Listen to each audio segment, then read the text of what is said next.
اللہ رب العالمین نے ہم لوگوں کو اپنا سب سے پسندیدہ دین مذہب اسلام عطا فرمایا. اللہ نے قرآن مجید کے اندر فرمایا ان الدین عند اللہ الاسلام. اللہ تعالیٰ کے نزدیک جو سب سے پسندیدہ دین تھا وہ مذہب اسلام ہے. اس کے علاوہ کوئی بھی دین اللہ تعالیٰ کو قابل قبول نہیں، کوئی بھی دین اللہ کو پسند نہیں. چاہے جو دین یا دھرم پر انسان محنت کرے، چاہے جتنی محنت کرے، کوشش کرتے رہے، اپنے آپ کو قربان کر دے، لیکن اگر اسلام سے ہٹ کر اس کی زندگی ہے، اللہ کے نبی صلی اللہ علیہ وسلم کے طریقے سے ہٹ کر زندگی گزار رہا ہے، اللہ رب العالمین قرآن کریم میں فرماتے ہیں فَلَن يُقْبَلَ مِنْهُ وَهُوَ فِي الْآخِرَةِ مِنَ الْخَاسِرِينَ کہ اللہ رب العالمین اسے قبول نہیں فرمائیں گے. اللہ نے ہم پر احسان فرمایا، اس نے ہمیں دین اسلام عطا فرمایا، اور یہ دین اور مذہب اسلام جو ہمیں ملا ہے، جو آج ہم مسلمان ہیں، وہ صحابہ کرام رضی اللہ عنہ اجمعین کی قربانی کی وجہ سے. صحابہ کرام رضی اللہ عنہ اجمعین نے ہم تک دین پہنچایا ہے. اللہ کے رسول صلی اللہ علیہ وسلم سے جیسا دین آپ نے صحابہ کرام رضی اللہ عنہ اجمعین نے سنا تھا، صحابہ نے قربانیاں دے کر یہ دین ہم تک پہنچایا ہے. آپ صلی اللہ علیہ وسلم نے حجۃ الوداع کے موقع پر جو آخری خطبہ آپ کا تھا، اس وقت صحابہ کرام رضی اللہ عنہ اجمعین کی تعداد 1.25 لاکھ پہنچ چکی تھی. آپ صلی اللہ علیہ وسلم نے خطبہ دیا، آپ نے تقریر فرمائی، اس وقت مجمع کے اندر 1.25 لاکھ صحابہ کرام رضی اللہ عنہ اجمعین بیٹھے ہوئے تھے، اور آپ نے فرمایا تھا کیا میں نے یہ دین اسلام تم تک پہنچا دیا؟ صحابہ کرام رضی اللہ عنہ اجمعین کی بہت بڑی تعداد تھی. سب نے ایک بیک وقت کہا تھا کہ اے اللہ کے نبی، آپ نے دین اسلام ہم تک پہنچایا نہیں بلکہ اس کا حق ادا کر دیا. اللہ کے رسول صلی اللہ علیہ وسلم نے فرمایا تھا اب تمہاری ذمہ داری ہے کہ کل قیامت تک جتنے انسان آئیں گے سب تک یہ دین پہنچانا تمہاری ذمہ داری ہے. صحابہ کرام رضی اللہ عنہ اجمعین جیسے بیٹھے تھے، جس حال میں بیٹھے تھے، جن کی صحابہ کرام رضی اللہ عنہ اجمعین کی سواریاں جس رخ پر تھی، اللہ کے رسول صلی اللہ علیہ وسلم کے کہنے کے بعد ویسے ہی وہ نکل گئے، پوری دنیا کے اندر پھیل گئے. مدینہ کے اندر 10 یا 20 ہزار صحابہ کرام رضی اللہ عنہ اجمعین کی قبریں پائی جاتی ہیں. باقی 1.25 لاکھ کا جو مجمع تھا کہاں چلا گیا؟ پوری دنیا کے اندر صحابہ کرام رضی اللہ عنہ اجمعین کی وہ جماعت پوری دنیا کے اندر پھیل گئی. دین اسلام کو پھیلانے کے لیے اپنا گھر بار چھوڑ دیا، مال کی قربانی دے دی، بچوں کی قربانی دے دی، سب کچھ چھوڑ کر اللہ کے رسول صلی اللہ علیہ وسلم کے حکم پر نکل گئے، اور پوری دنیا کے اندر صحابہ کرام رضی اللہ عنہ اجمعین اپنی قبریں بنوا لی.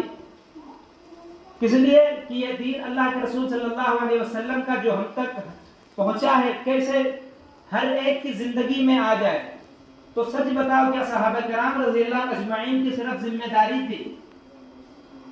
کیا ہماری ذمہ داری نہیں ہے؟ اللہ کے رسول صلی اللہ علیہ وسلم نے وہ حدیث آپ نے نہیں سنی کہ اللہ کے رسول صلی اللہ علیہ وسلم نے فرمایا بلغوا عنی ولو آیا، کہ میری طرف سے پہنچاؤ، میری طرف سے لوگوں کو بتاؤ، اپنے گھر والوں کو بتاؤ، محلے والوں کو بتاؤ. جن لوگوں کو اسلام کے بارے میں نہیں پتا ان سب کو دین اسلام کے بارے میں بتاؤ. صحابہ کرام رضی اللہ عنہ اجمعین کی جیسی ذمہ داری تھی ویسے ہی ہماری ذمہ داری ہے. اسی لیے اللہ نے ہمارے قرآن مجید کے اندر تعریف فرمائی ہے کہ تم بہترین امت ہو، کنتم خیر امۃ اخرجت للناس تأمرون بالمعروف وتنہون عن المنکر، کہ تمہیں نکالا ہی اس لیے گیا ہے کہ تم لوگ بھلی باتوں کا حکم کرو. یہ ہماری ذمہ داری ہے. جس طرح صحابہ کرام رضی اللہ عنہ اجمعین کی ذمہ داری تھی اور اس ذمہ داری کو انہوں نے پورا حق ادا کر دیا، اس ذمہ داری کو حق ادا کرتے ہوئے چلے گئے. قرآن نے اعلان کر دیا رضی اللہ عنہم ورضوا عنہ، اللہ ان سے راضی، وہ اللہ سے راضی ہو چکے. جب انہوں نے اپنا سب کچھ لگا دیا، دین اسلام کے لیے سب کچھ لٹا دیا. صدیق اکبر رضی اللہ عنہ اجمعین نے گھر کا پورا مال لگا دیا، سب کچھ لگا دیا اللہ کے رسول صلی اللہ علیہ وسلم کے دین کے لیے.